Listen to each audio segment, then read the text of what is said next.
You are listening to Making It in the Toy Industry, episode number 265.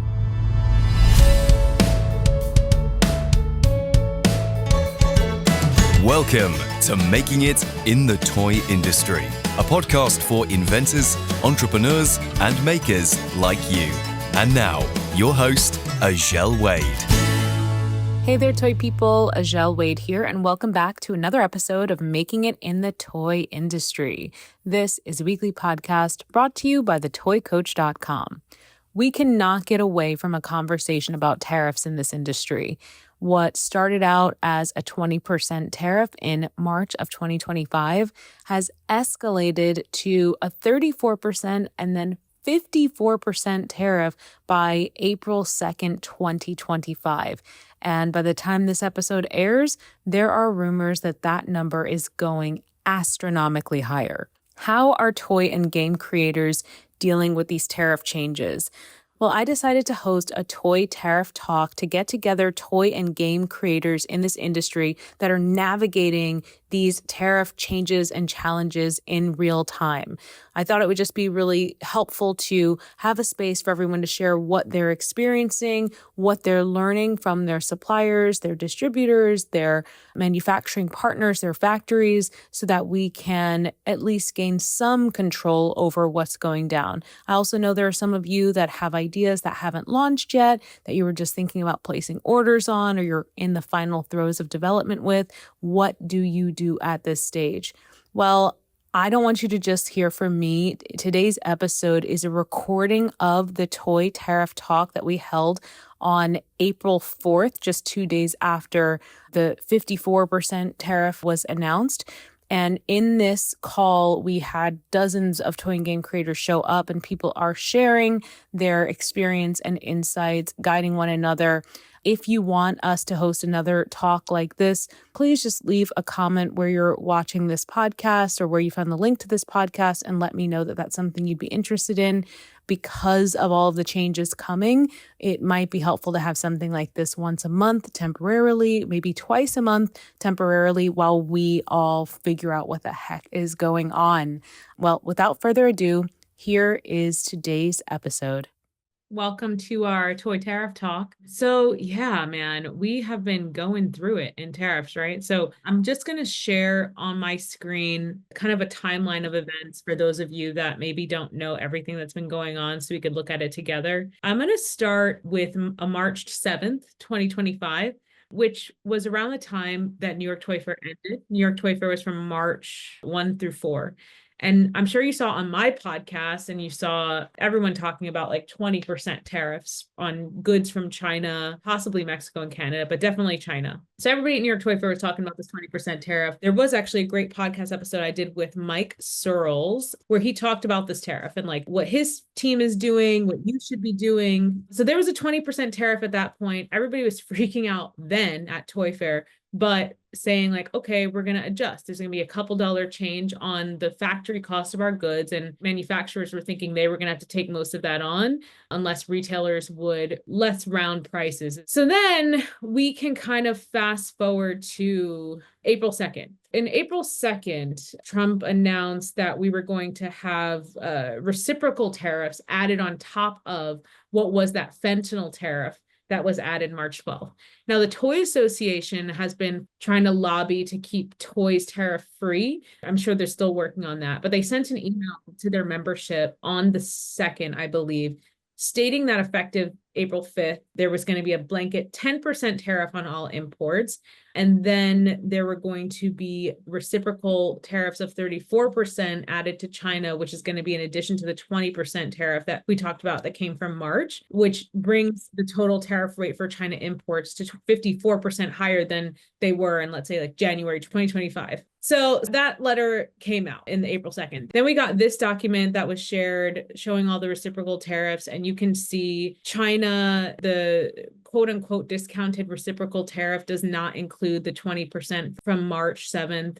We've got the EU getting an extra 20%, but I have a great chart I found from this site that I just want to share with you guys before we get into our conversation. So in this chart, you can see the gray was like previous tariff rates. The red is the 10% global tariff, and this light red or light pink is the reciprocal. And what we're seeing here in this report, it's clearly a move to say, take all manufacturing out of other countries and bring it to the US, an unrealistic expectation. But we're seeing like China now being at like 54% tariff rate, with Vietnam, which was like the second place that the toy industry was looking at to reduce costs in our industry, is now even at a higher tariff rate than China, whereas Mexico is right after them, and then Canada right after them, Mexico being a third place where a lot of paper goods were being moved. A lot of companies like Spin Master and even TCAers in the group, we've been looking at and using factories in Mexico.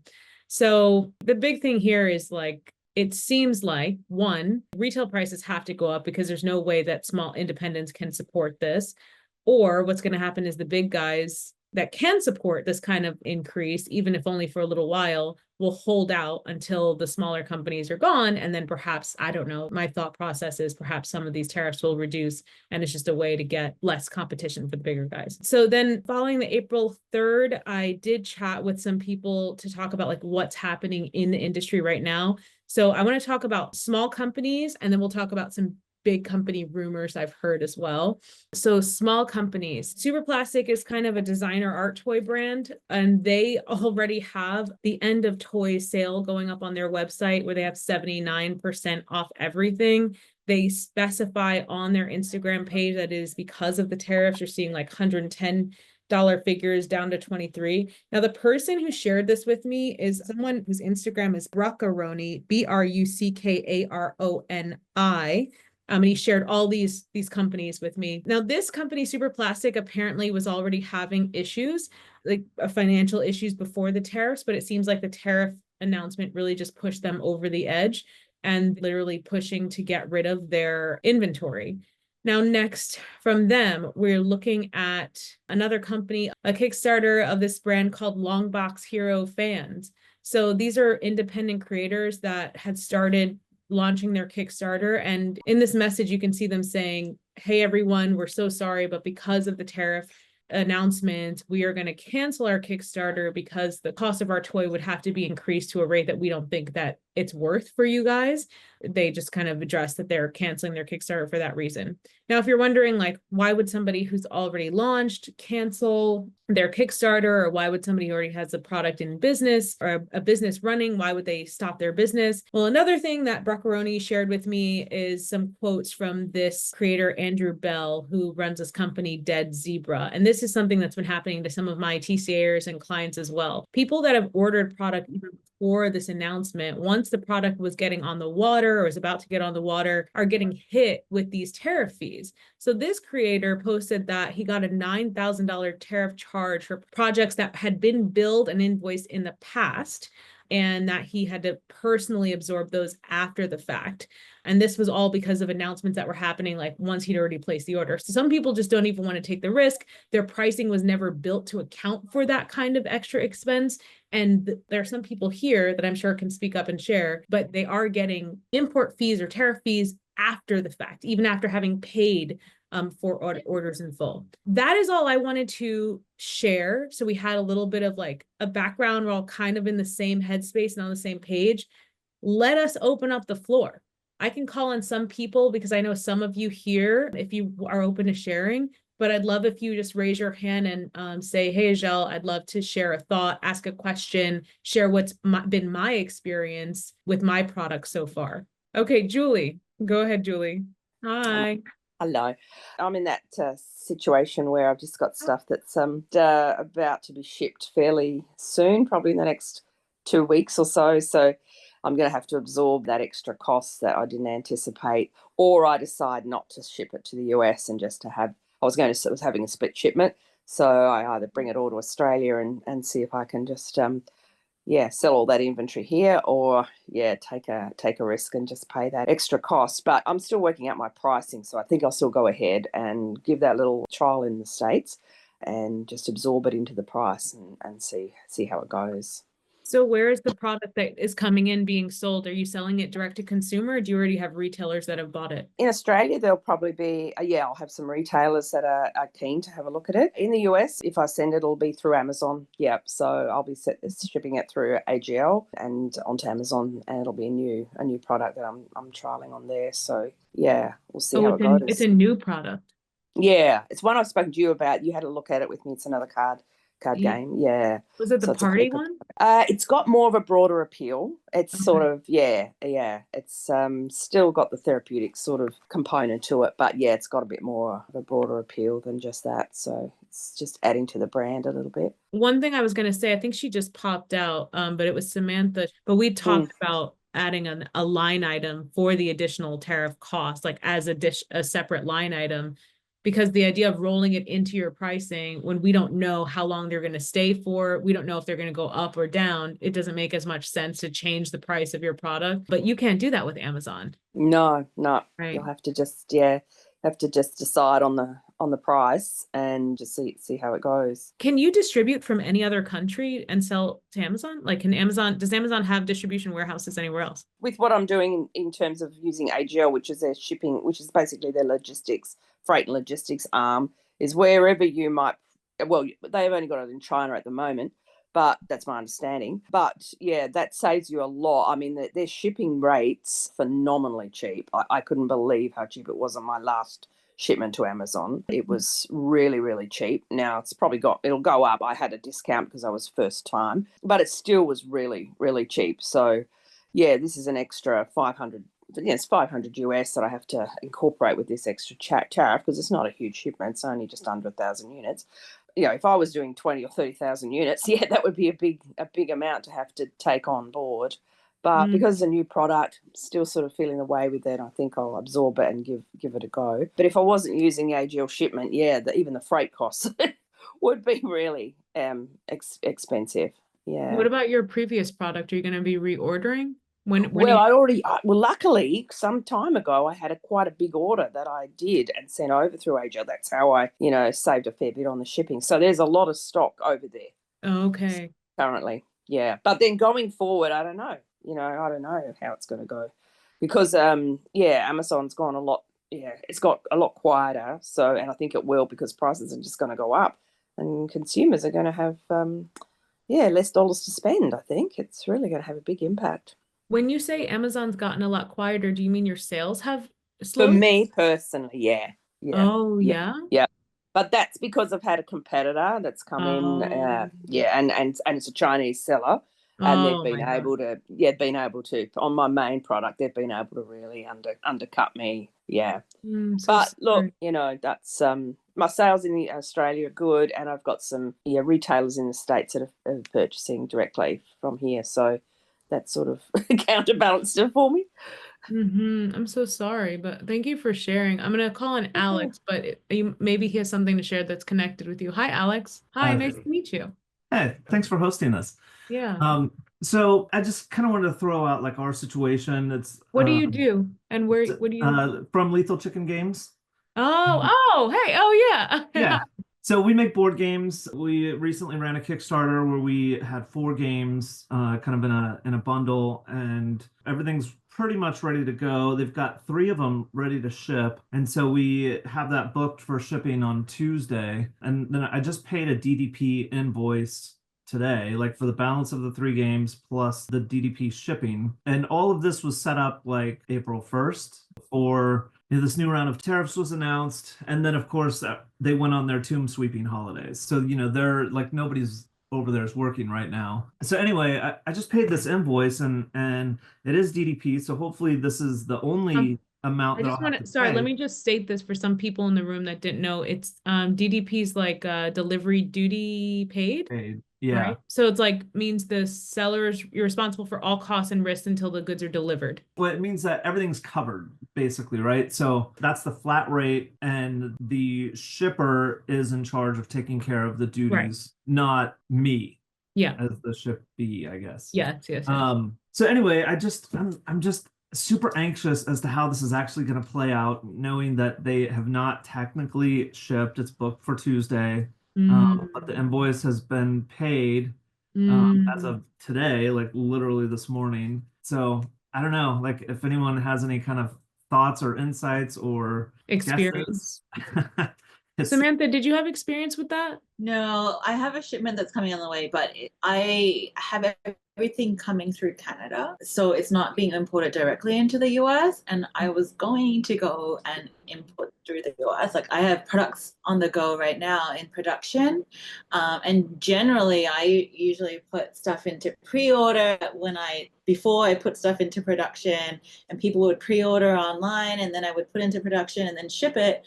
But given all this tariff uncertainty, I don't want to do pre-orders until closer to I get it, because then I'll know what the actual cost is going to be after all the duties. But I've been trying to avoid the US like shipping direct because I don't know what's going on. But then now like I have stuff going through Canada, which of course Canada has their own tariffs. So I'll be paying double tariffs. So like pay for it to be imported into Canada. Well, not double tariffs, like double duties. Like, I import it to Canada, then I have to pay duties to get it into the US. And so I'm trying to get my next shipment in to the US as much as possible before, I think it's May 2nd, because there's a de minimis rule which will start May 2nd. So I'm trying to utilize that, like just try to get in as much stuff with my current logistics partner, because they have a warehouse like right over the border. So as long as I can ship stuff over that's under $800, I'm not going to be able to get a lot in, but I'm going to get some in. And I haven't quite set up with them yet, so I'm losing time, honestly. But my new shipment that's coming in, which will be done in ready July, something like that. I'm hearing that these tariffs are like somewhat temporary, like in that he's trying to put in these tariffs to cause leverage and all of this, like a negotiating tactic. And these tariffs aren't supposed to stay in place. So like I'm almost unwilling to make like rash business decisions, like move a whole ton of inventory over and then be stuck with inventory over and like have to like pay an exorbitant amount of tariffs while the tariffs are on, and then all of a sudden it's gone. Like, with the flip-flopping he did, all these people were stuck with tariffs, like it was on for like a couple of days or a week, and then he like lifted. So like I have no idea. So I was going to be shipping, because I mainly do D2C, so I was going to be shipping stuff to my customers, but luckily I held off on my shipments like during that tariff time, and then they lifted because they couldn't. Or okay, was it that you called somebody and you asked them, and then they said like, because you got some number and you were like, oh, they said because of the tariffs they're not sure what's going on, so they were going to preemptively charge you something. There was some. Oh yeah, so because I use a shipping company, and then they said that because we don't know what's going on, we're going to charge you the 10% or whatever the tariffs were at the time for China, and they were just going to bill you. But I was like, didn't know what to do, so I held off on my shipments for a week. And that kind of procrastination actually was helpful to me, because then the de minimis rule was like they took it away and then they put it back. Brought back. Yeah. And so I shipped everything out like that whole week. It was craziness because I had to ship out like 300 orders like myself. And then, I got them all out with no duties, luckily, tariffs during that time. But yeah, now the de minimis rule is being taken away. So I'm trying to get everything in before time. I'll go back to de minimis in a minute, but Alex, I wanted to go back to you. I'm like, is the tip here, maybe wait if you cannot ship right away and see if they go away. That's it. I don't know how long are we supposed to wait, especially if you have goods on the go and it's at the factory, and like no, for sure. I'm just joking. No, I mean, and we thought about that too. It was just like, well, I mean, it was kind of like, well, let's wait. And then it was, at first it was like 10%. And then it was like, well, let's wait. And then it was 20%. And now it's 54%. And, so it's just like, I don't know, when we were quoted with it at the 20%, and then seeing like, that's where I was just like, okay, fine, let's just do it. Just book it immediately.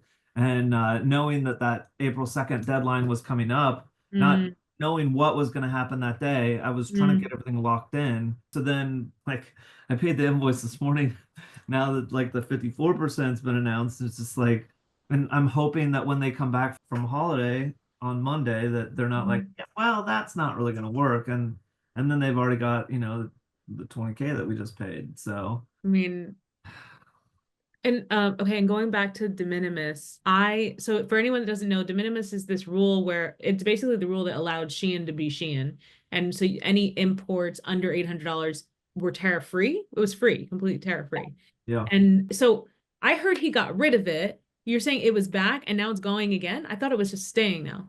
No, so he wanted it gone because of the Shane, Timu, all of that. Yeah. But what is it like? The CVS, logistics, no, right?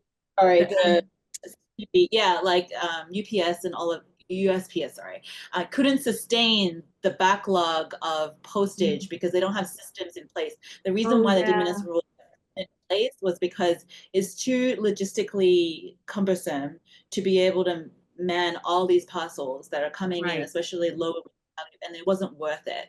Right. So it was causing a backlog. And so then they lifted it because it had the systems in place. But I don't know. Are they really going to have the systems in place by May 2nd? I don't know, because it's Okay, still so that part I governmental. didn't know. That part, it's coming back May 2nd. They're trying to remove it again by May 2nd.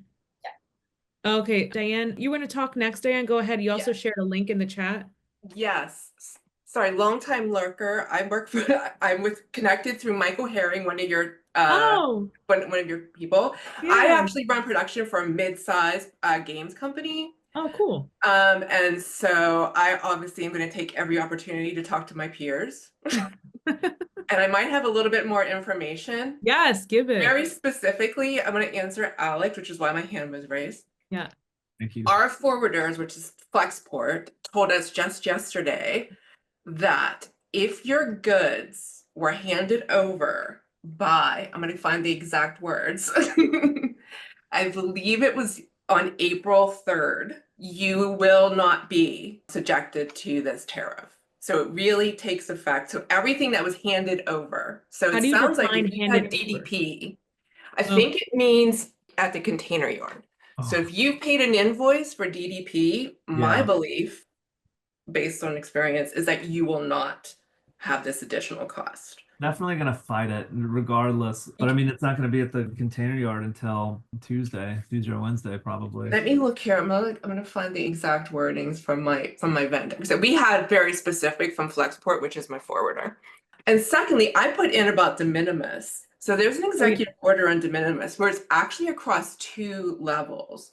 It actually affects my competitors rather than us, because we bring in direct to Target and Walmart and also have Amazon channel, is that it is going to take effect over 2 points, and there is either charging, I think it's 30% of the cost or $25 per shipment. $25 per shipment or 30% Oh. off. And then not per item. And then it goes up on June 2nd, I believe, to 50, I believe. I think it doubles. It's in there. It's crazy. Wait. Wait. Yeah.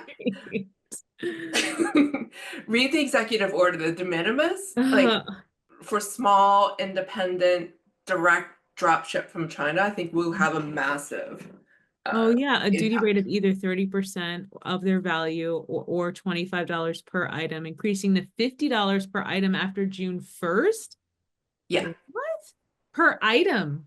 So like not per ship, per item. Yeah, it's insane. Yes. In addition to all of this, I don't know if it's helpful because I think most people ship directly from China, is that I also read that because the CUMSA, like the free trade agreement between Canada and Mexico. So if your goods Mexican or Canadian made, and if it falls under that CUMSA or whatever it's called, the de minimis still applies. So you can still ship in duty free, like your whoever, yeah. So, but it has to be, the country of origin has to be either Canada or Mexico. So are you thinking about shipping your goods from China to Canada? And I mean, because that's where you're at. I thought that would be the loophole, but they're closing that loophole in that if the goods are still Chinese made of Chinese origin, then because what is happening now actually is that a lot of Chinese companies, they ship through Mexico and then they ship into Mexico and then they drive them over into the States. So they're closing that loophole. So as long as your goods are Chinese origin or not Canadian or Mexican, then it would still come in. But how do we define that? Like what if you got your packaging done in Canada and you shipped the dolls from China and you packaged it in Canada? Like, you know what I mean? Like how? So, like okay, so the way that they define it is that if the HTS code changes, so for example, okay, so like you have, say if you're a raw good, you're like fabric, for example, but then you make it so that it comes in as raw fabric or whatever. I don't know what the HTS code is. Yeah. Then you make it into a doll. So then the HTS code is now doll. So then that's a Canadian made good, like made here. Got it. Box it, it's still a doll, right? So it wouldn't change it. It has to. So the way that also I've also been doing a lot of research. Like some companies, they'll send it to Mexico, that like just say table parts, and then they'll make the table in Mexico, and then it's now a table, and then they can ship it into Wow. Interesting. Okay. So Amy wrote in the chat, so if I wanted to make 100 promotional play mats or totes for my games, it would just be untenable. Yes. Right. Yeah. Because even with the de minimis rule. Yeah. So I think, and I just kind of replied to that in the chat, but I think that if you have your promotional items, like the lower cost things that are going to get hit with a, what is it, 30%? 30%. And then 50% though by June. So right. So if you have a promo item that costs $1, then it's $1.50. I think it's when you're hitting like those things that it costs like $700, for example, where a 30% would be $210 per item, then that's where the $25 caps out. And I think the suckiest ones are going to be the ones that cost, right at that midpoint where the 30% is $25, but then the cap is $25, and that's where I think it's going to hurt the most. But I think on the smaller, cheaper items, especially where you're looking at a cost of 25 cents per promo item or something like that. Like, I mean, it still sucks, but at least it's not like a $25 per item tariff on something that only costs 25 cents. So, that's my thoughts on it. This is a totally different view. So can I go ahead and share it? Please, yeah. Okay. Here is the thing. The toy industry as a whole, I think, the toy creators don't get the credit, and we don't I mean, I am just getting ready to launch, and you know how much money I've spent. I mean, y'all know how much money you spend to get a toy or a game to market. And then you have to crawl along and try to figure out, how am I going to make some kind of a margin off of this? McDonald's used to make $7.50 an hour. And they finally stood up and said, hey guys, you're paying $7 for a cup of coffee, which is just water and beans. And this has value. And the value isn't, because I saw something yesterday on LinkedIn where somebody had said, we need to point to what increased value there is in these toys. Well, I don't think the increased value is in the toys. I think it's in us. In us. So I think as a whole, as an industry, this might be that whole reset. I know that they're trying to get manufacturing opened in the United States. Samantha, I don't know if you could ever switch over to the US, but it's kind of like being able to reignite the vision of having toys that are worth something. I know in China too, you're knocked off immediately, after you launch something, then they've got some knockoff. So during this great reset, bragging the objection, that, yeah, guys, this has happened.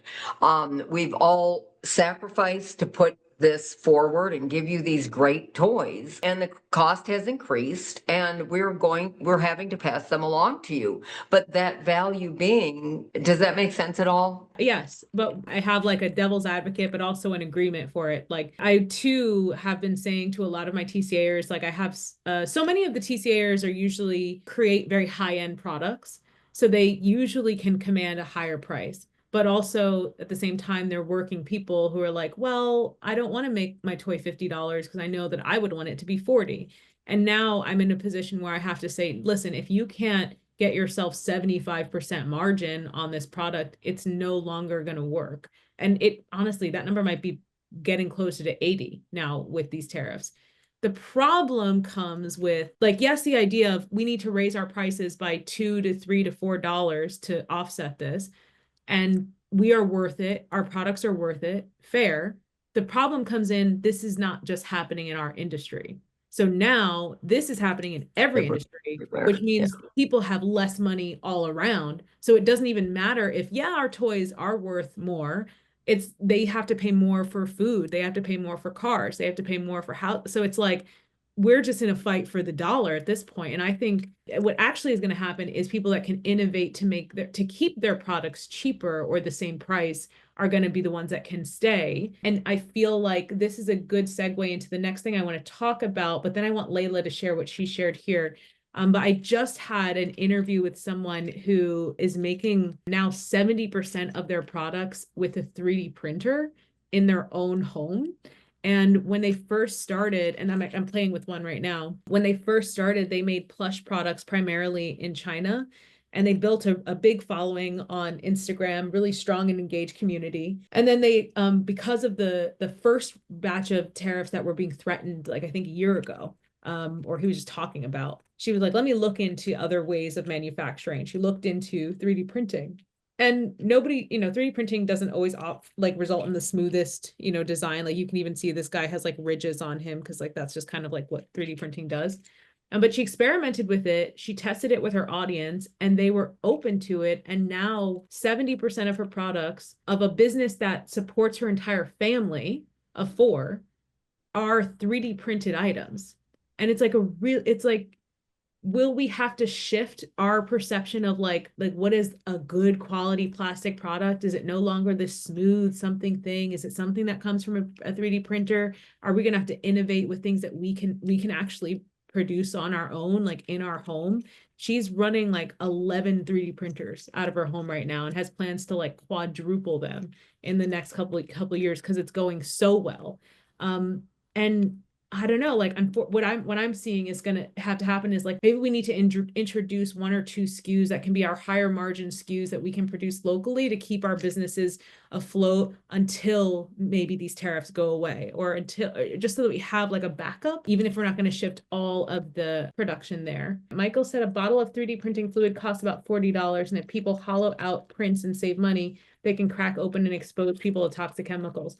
So she is using a printer called Bamboo, and it has like a filament cable. So what they did is they printed samples and sent it for safety testing and had it pass safety testing.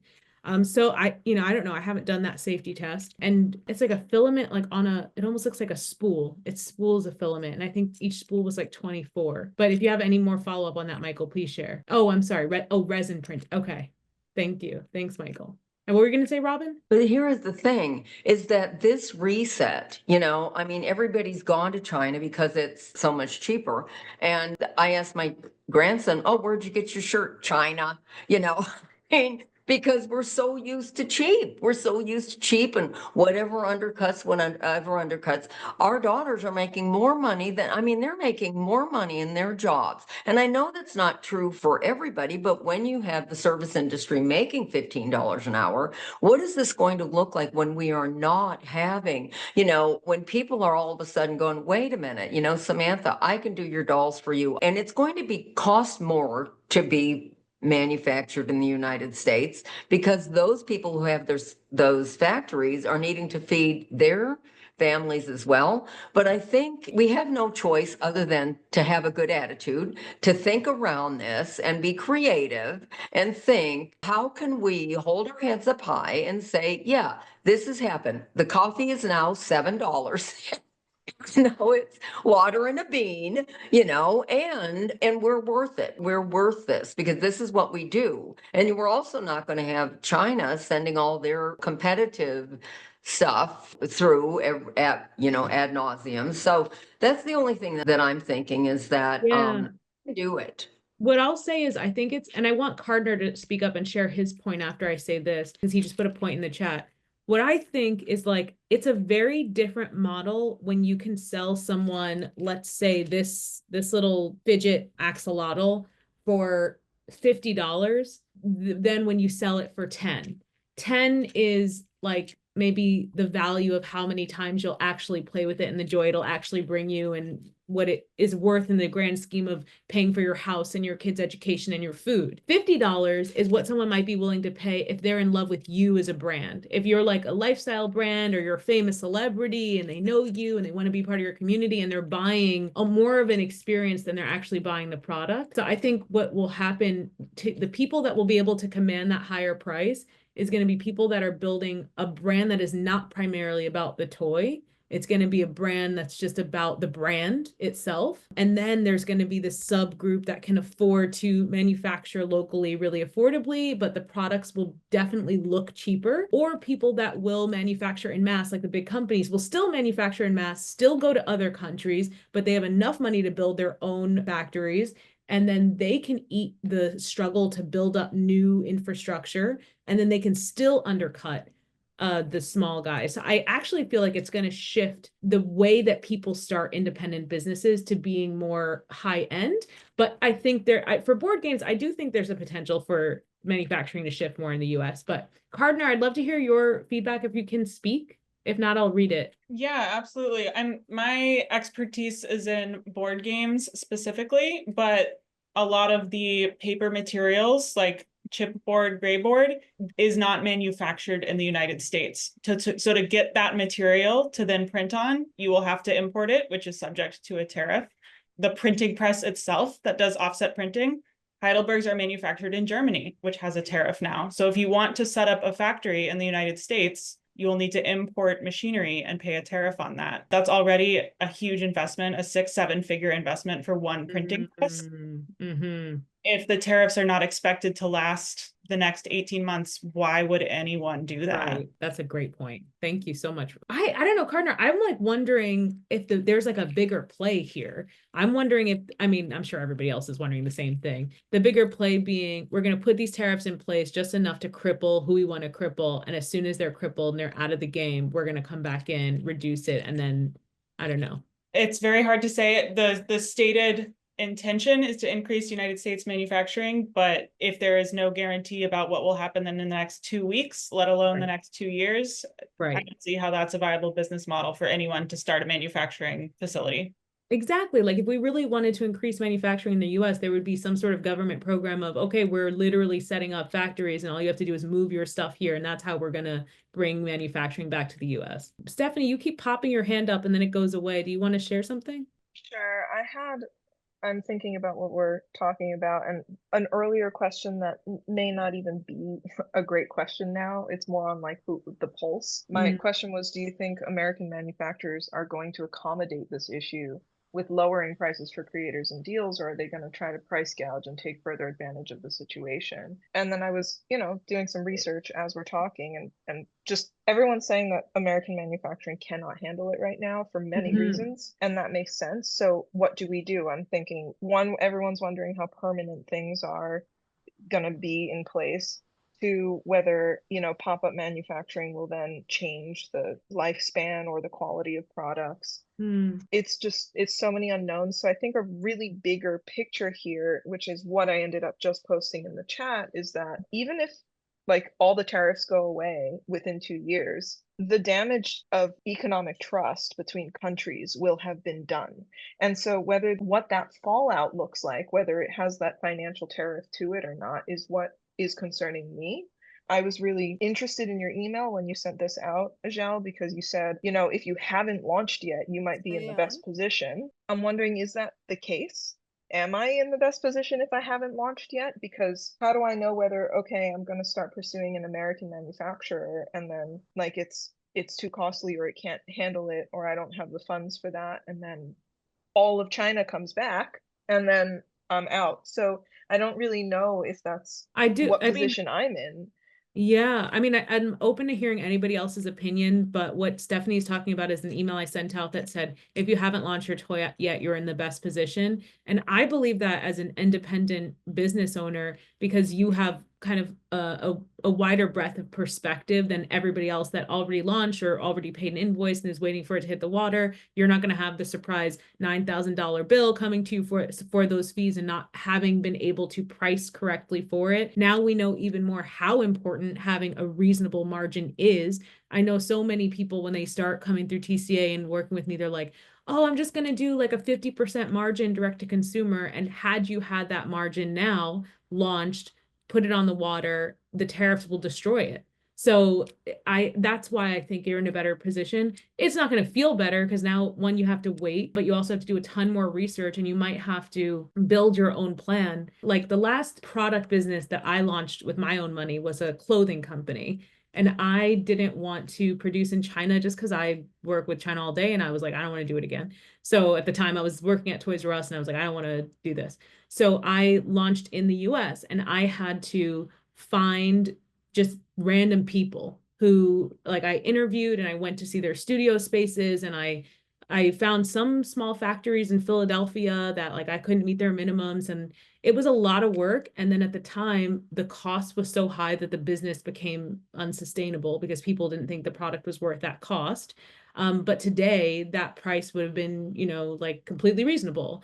And so I think this gives you time to sit back and say, okay, what is important to me? If worst case scenario happens and my cost goes up this high, how will I survive? Like you have more perspective to plan around. That's why I believe it's a great opportunity. Plus, whenever there is a down season, we know that like small ships can rise to the top. So like there's also opportunity created with all of this fallout. So there's people that will want things with all of these companies closing. So there's that opportunity too. But I'd love to hear anybody else's opinion on that. Like, are you in a better position if you haven't launched yet versus if you're in the middle of launching with all this going on? Azhelle, so what do you think is going to happen with the toy companies with like licensing? I mean, what are the big toy companies saying?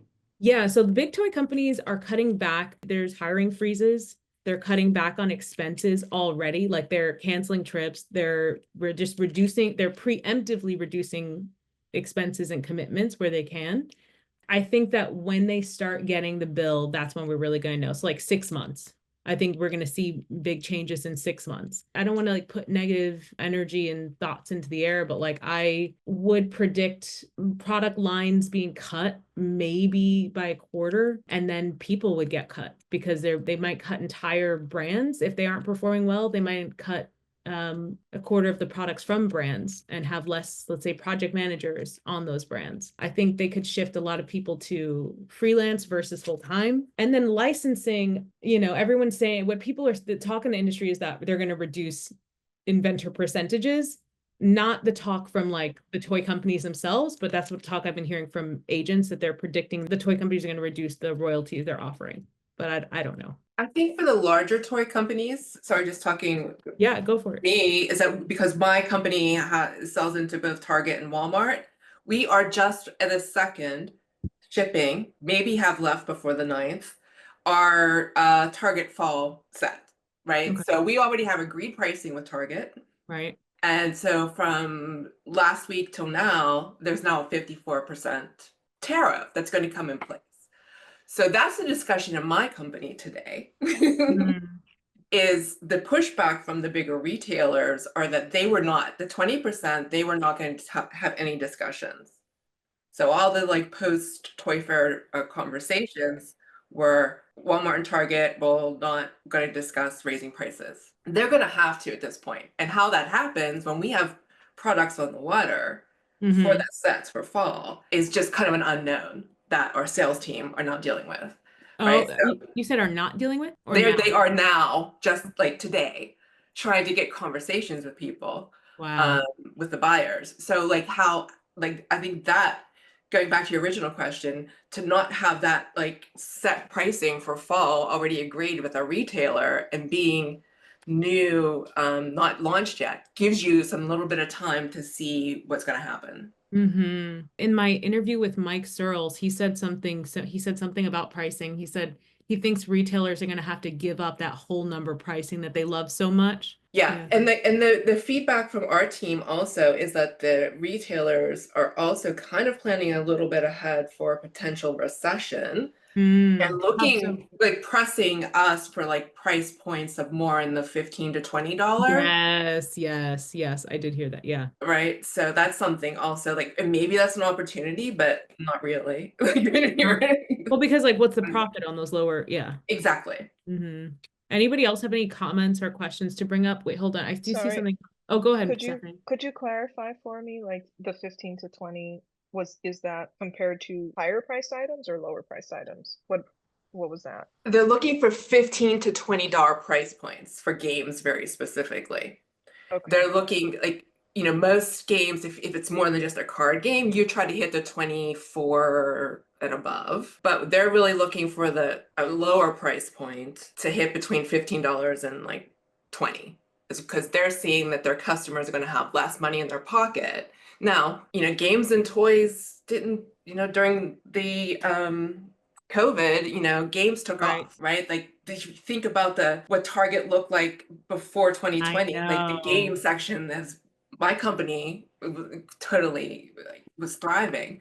So there's a lot of opportunity, but it's when you look at the cost of it, you know? So like what I'm doing is like, okay, so maybe we can make a game, but instead of making like 300 GSM card, we might look at 250 GSM card. That's what I've been hearing a lot of, like how the larger companies are going to look at the actual specs and like saving pennies. Yeah, but it's like not enough. No, it's not. So like, well, it's almost like a joke. Like you're like, yeah, it is. You're like, yes. It's almost like, I'm actually surprised because I'd heard the $20 price point, but I was surprised it was not lower, like more like C-Spot programs, more like that they were looking for. So I'm surprised that you're not hearing lower. I also have a comment. We were talking about domestic manufacturing. Yeah. So I've been around for a very long time and I've worked in a lot of different companies. And so very specifically, I have a card game that's 150 cards. Okay. I priced this out around the world last year, knowing this was coming. So I paid like $1 for this in China. Okay. In the US, in North Carolina, for a large company, R.R. Donnelley, this costs $3.10. So I'd have to have 300%.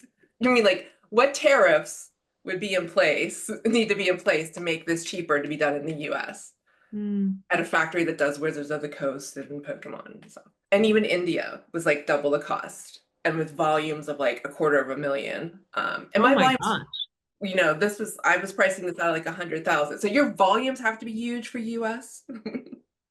Wait, so you priced that at $3 for how much? How many units? 100,000. Holy shit.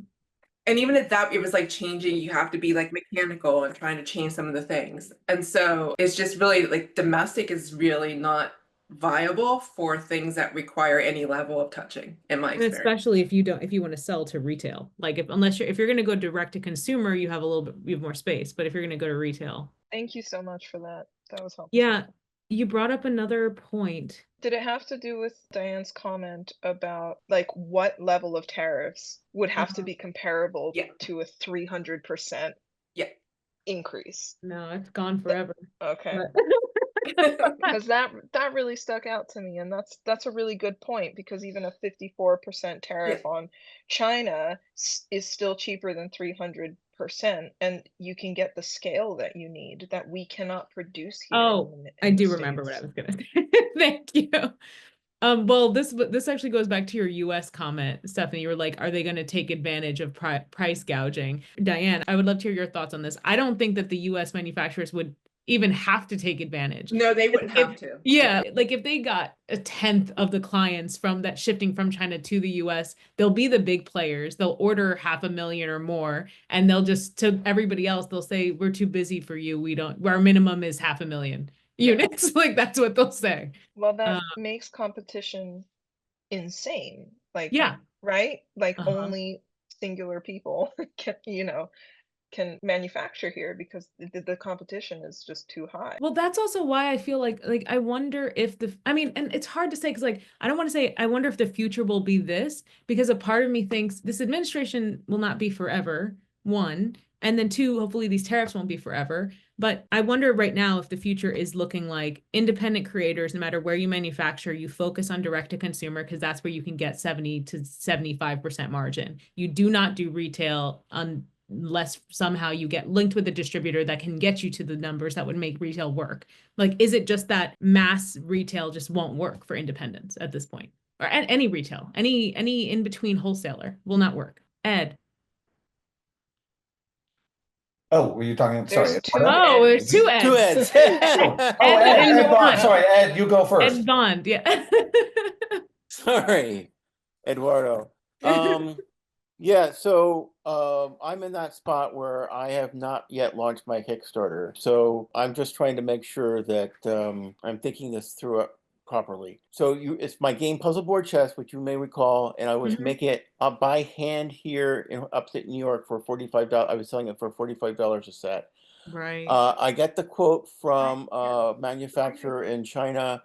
They can do it for about $3 a unit. And I think with the tariffs, that would put it at like $5 a unit. So what I'm wondering is what the final price should be on that, which when I send it out on Kickstarter, I was given a suggestion of keeping it at like $35 to $39 a unit, and just wondering if that all makes sense. I mean, I would like, there's so many other costs to consider, but I mean, honestly, with everything going on, if I were launching this, I would probably, even though 45 for a game is a ridiculous price point, if I've been selling it at that price point, I would keep it there and discount it to 39, giving myself room to, if these tariffs continue to rise, to increase it. But I mean, if anyone else has a comment on that, I'd love to hear it as well. Yeah, I agree with Azhelle on that one. I think you keep it 45, discount it to 39, and keep your margins as high as you can with the uncertainty that there is in the market. Just keep your margins high for sure. I also agree because that gives you more wiggle room. Eduardo. Oh, hey, I just wanted to kind of reiterate what Diane was saying.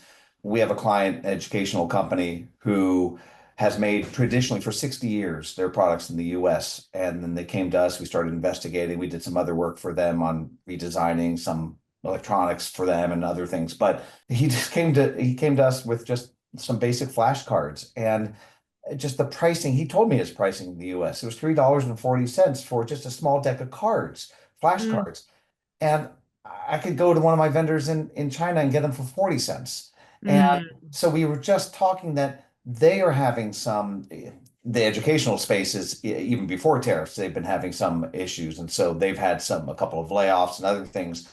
But, he said, Eduardo, we might be having some problems paying invoices. It's one of those things where it's like they're waiting for some of the school districts to do reordering, for the following year. So they're in that cash flow conundrum right now. But he said, you're the ones that we pay and that we keep on working with, because you're saving us hundreds of thousands of dollars, because they were continuing to go and manufacture traditionally in the US, which I totally appreciate and totally advocate.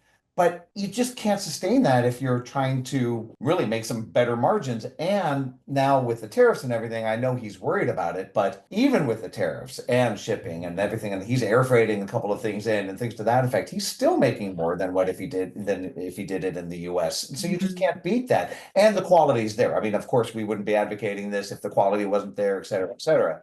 So, a lot of different things at play, of course, but I just wanted to kind of, give you our our experiences from the other side of the equation also, and helping clients. And it's crazy. As much as we would love to try to, find better places to manufacture in the US, we're just not finding it. And this whole idea of bringing manufacturing back to the US, I applaud. I love the idea, but it's going to take years. It's not something that will just come like that. Maybe a decade. Yeah, exactly.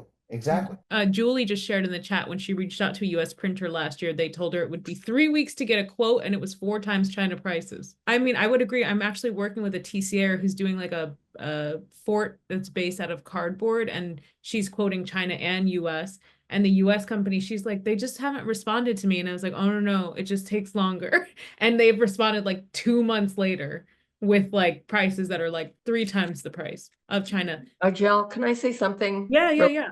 I started this whole thing about the USA. It's just like the fashion industry. What did I don't know, I'm older, so I remember New York. and Dallas, where all the fashion was made. The designers were here, the fashion, were here, and all the knockoffs came from China, came in, but they still held their own. Or it's just like just like farmers. I live in just outside of Dallas.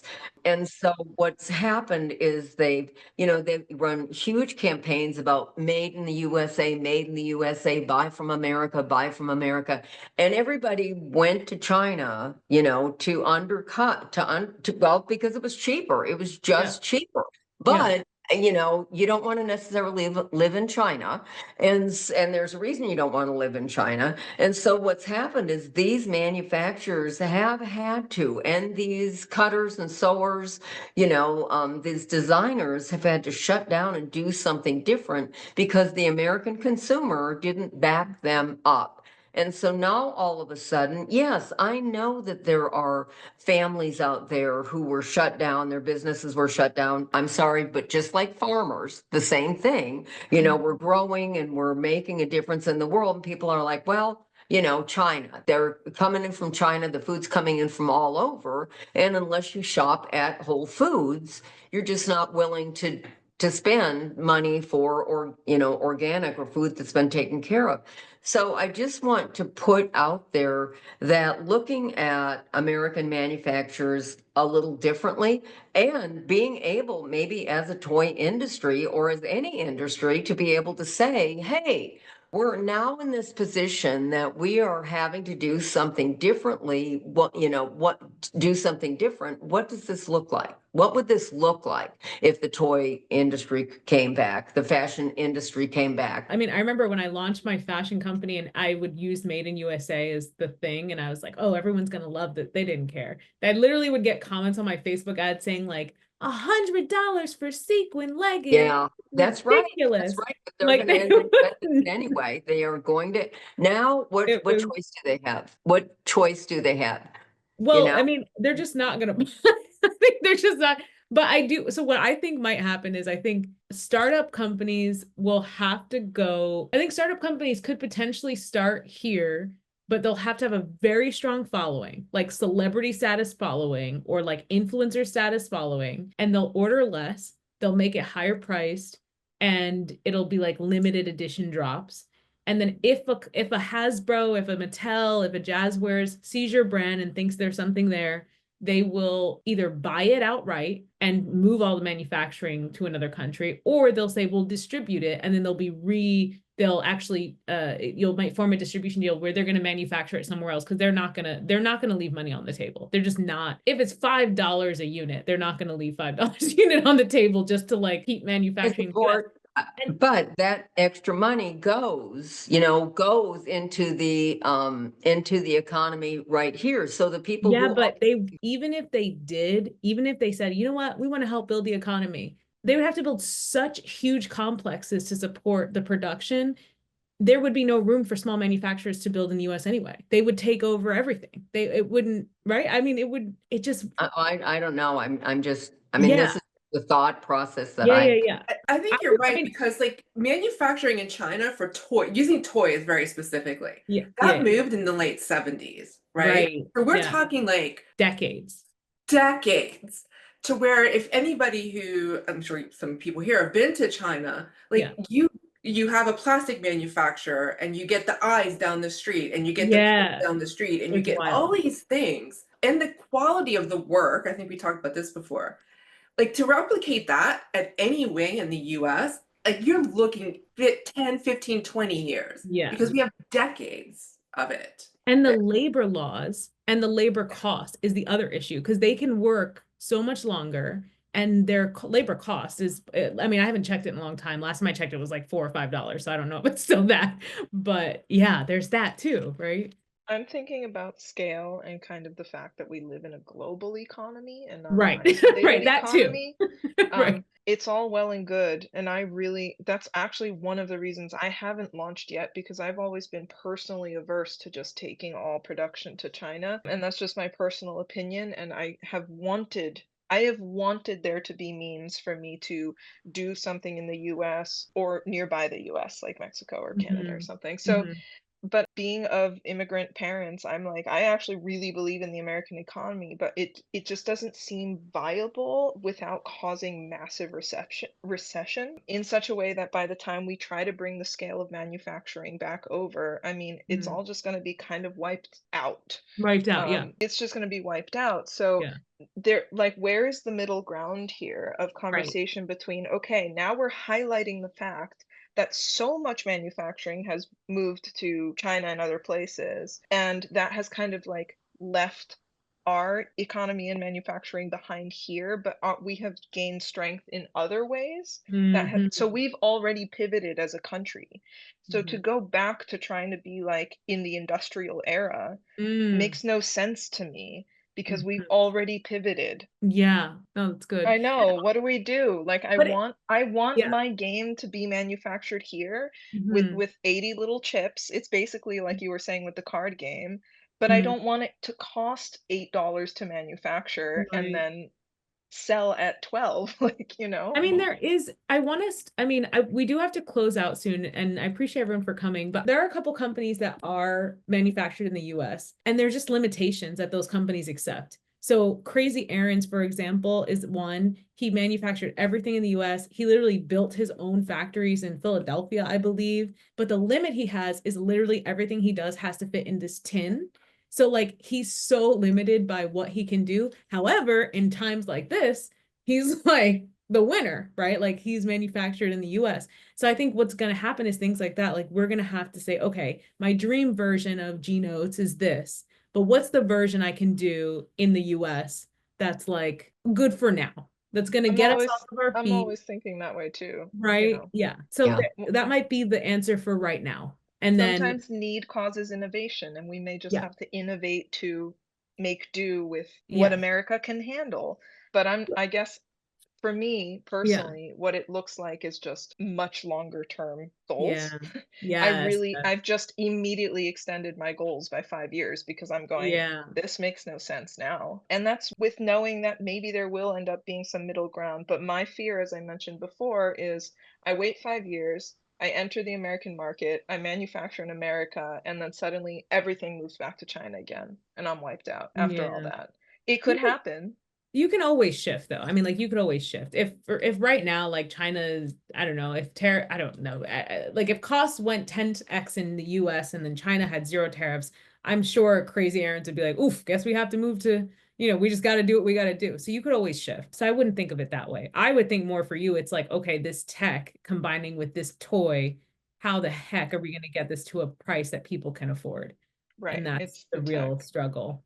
Thank you so much for showing up. And this was so great. If you want another one, like email me and let me know. This is a fun check-in. I've been thinking about doing more check-ins. Bye, everyone. Take care. And we'll get through this. Good luck. And hopefully the tariffs will go away. Well, there you have it, toy people. That is the Toy Tariff Talk that I hosted April 4th.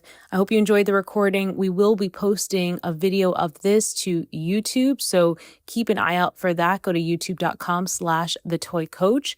Again, if you're interested in coming to future Toy Tariff Talks, let me know that that's something you'd love to be a part of. If you love this podcast and you want to see it keep going, you can do us an enormous favor by doing one of two things or both things. You can leave us a rating or review wherever you're listening to this podcast, or better yet, you can become a supporter of the show. Now, this is for toy people only, but for $3 a month, you can show your love for this show and make sure that we can keep bringing the industry together by sharing insights and information. For a link to support this podcast, head over to thetoycoach.com/support. Again, it's thetoycoach.com/support. As always, thank you so much for spending this time with me today. I know your time is valuable and that there are a ton of podcasts out there, so it truly means the world to me that you tune into this one. Until next week, I'll see you later, toy people. Thanks for listening to the Making It in the Toy Industry podcast with Azhelle Wade. Head over to thetoycoach.com for more information, tips, and advice.